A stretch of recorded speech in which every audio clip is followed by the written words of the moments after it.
ডিগবৈত ভুৱা চিকিৎসক আটক। ডিগবৈ চাৰিআলিস্থিত আগৰৱাল নাৰ্ছিং হোম নামৰ ব্যক্তিগত চিকিৎসালয়খনৰ পৰা আৰক্ষীয়ে আটক কৰে ভুৱা চিকিৎসকজনক। আৰু ভুৱা চিকিৎসকজনৰ নাম হৈছে ডাক্তৰ পূৰ্ণেন্দু দাস।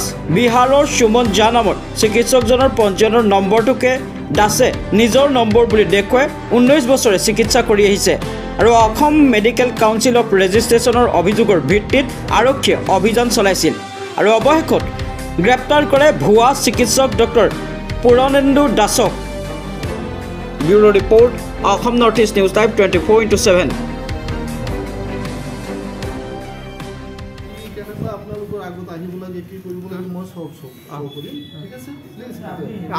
আপোনাক ধৰিছে কেলে পুলিচে? কি হৈছে কি ঘটনা? এজন ডক্টৰক ধৰিছে, আপুনি গম পোৱা নাই?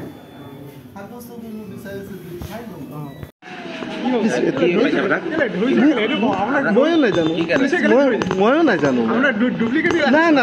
নাই মই প্ৰভ কৰিমতো, মই প্ৰভ কৰিম। প্লিজ এনেকুৱা হেৰি নকৰিম। মই প্ৰভ কৰিম তেতিয়াহ'লে আসাম কাউন্সিল মেডিকেল এছ'চিয়েশ্যনৰ ডাক্তৰ অভিজিত নিয়োগে মানে কি আমাক এটা ইনফৰমেশ্যন দিয়ে। সেই ইনফৰমেশ্যন মতে ডাক্তৰ পি কে দাসক আমি মানে কি সোধপোছৰ কাৰণে লৈ আহোঁ থানালৈ আৰু ঊৰ্ধ্বতম কৰ্তৃপক্ষৰ নিৰ্দেশ মতে বাকী কামখিনি মানে কি কৰা হ'ব। পাইছে নেকি?